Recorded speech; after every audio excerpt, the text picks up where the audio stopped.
pala kayo. Hola, soy Thomas. Alam nyo ba ang Soji Bill?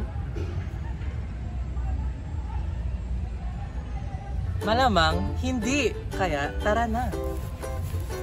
Ang Soji Equality Bill o Anti-Discrimination Bill ay isang panukala na nagpaparusa sa mga discriminatory act batay sa kasarian.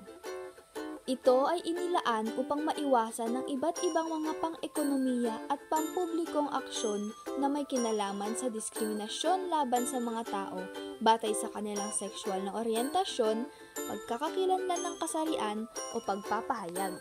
Ngayon, may tanong ako sa inyo. Ano nga ba ang tamang pagbabaybay ng Soji? Kung ito ang pinili nyo, tama kayo! May naririnig ba kayo? Hala, si Swiper! Kunin ko ang damit mo! Boots! Swiper, no swiping! Swiper, no swiping! Oh, man! Ngayon, bumalik tayo sa ating aralin. Andito ang kaibigan kong si Boots.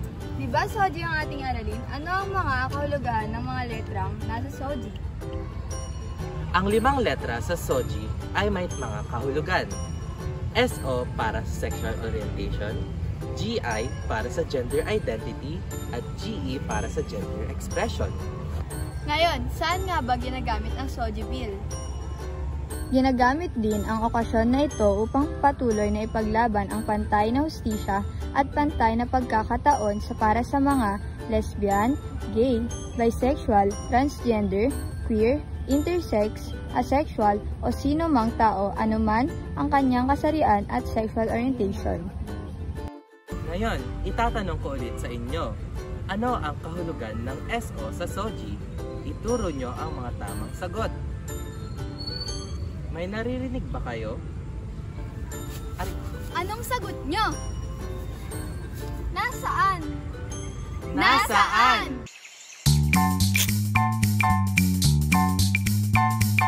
Backpack, backpack, backpack, backpack. On the backpack loaded up with things and knickknacks too.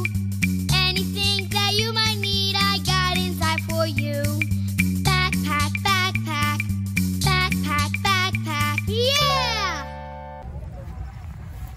Nasaan? Ngayon, tapos na tayo sa ating aralin. Yay! At ngayon, magpapaalam na kami. Paalam! Paalam mga bata!